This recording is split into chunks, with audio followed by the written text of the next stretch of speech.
Ito po mga bossing ko, yung simple at napaka-epektibong pamamaraan. Napaka-generous pa na magbigay ng blessing. Ako po mga bossing ko, marami ng patotoo po dito sa pampaswerting ito sa pamamagitan ng dahon ng laurel at ganoon din po ang barya. Ito po ay makakatulong upang sa ganoon ang swerte ay tuloy-tuloy. Walang humpay na pasok ng swerte.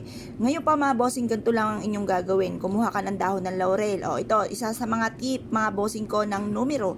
Dahil ang birthday ko po ay August 9 mga bossing 8-9, may nakatama na po dyan. So, kung kayo po mga bossing ko ay nais nyo po na tayaan din, abay tayaan nyo po at baka sa inyong lugar naman ay lumabas po yan mga bossing. Kung ikaw ay mananaya, negosyante, mahilig po sa mga iba't ibang nirarakit or kaya po ay nag-a-apply ka ng local or abroad, kailangan meron kang ganito para kayo po ay susundan ng swerte. Bit-bitin kahit saan kayo magtungo mga bossing. Tapos positive ka lamang. I-mindset nyo na kayo po'y magiging matagumpay na. Simula na ito ng tagumpay nyo at kailanman na hindi na kayo mamumblema tungkol sa usapin ng pera. Proven po ito mga bossing. Marami na nagpatotoo po dito na sila po'y sinuwerte po dito. Ngayon pa mga bossing, kung kayo po'y naniniwala, subukan nyo po siyang gawin mga bossing. Kumuha po kayo ng barya at ganoon din po ang dahon ng laurel. Harap ka sa may silangan ng mga alas 7. Tapos mag-wish ka. Sabihin nyo po, mananalo na ako ng jackpot or kaya magkakaroon ako lagi ng malaking benta at ang mga customer ko ay dadami ng dadami at magiging kaibigan ko pa ito. Ganun po ang pag-wish. I-wish nyo na ng todo-todo lahat ng gusto po ninyo na walang gamit na sana, direct to the point mga bossing. At pagkatapos mga bossing ko, mas mainam na ito po'y bit-bitin nyo kahit saan kayo magtungo.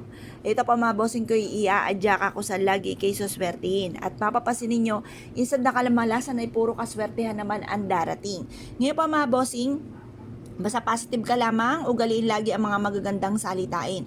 Kasi ako po mga bossing ko dati-rate, ang mga salitain ko, yung mga pagdaing-daing, tas lagi akong galit, parang may galit ako sa mundo, lagi akong, yun nga po, lagi nga pong kung ano ng mga pinagsasabi na panay kahirapan, yung mga ganun mga bossing, alisin nyo po yun. Dahil yun din na nagiging dahilan kung bakit ikaw ay minamalas. Kailangan po panay mga magaganda ang sasabihin po natin para puro swerte naman ang darating po sa atin mga bossing. Ngayon po mga bossing, ito po ay mas mainam na gawin nyo po. Dahil ito po mga bossing ko ay isa rin sa ako na nagpapatotoo, hindi na ako magtuturo pa ng iba na malaking tulong ang naidulot sa akin ng dahon ng laurel at ng barya. Ito po mga bossing ko, yung tipo ba na nagagawa ko yung mga bagay na hindi ko po inaasahan.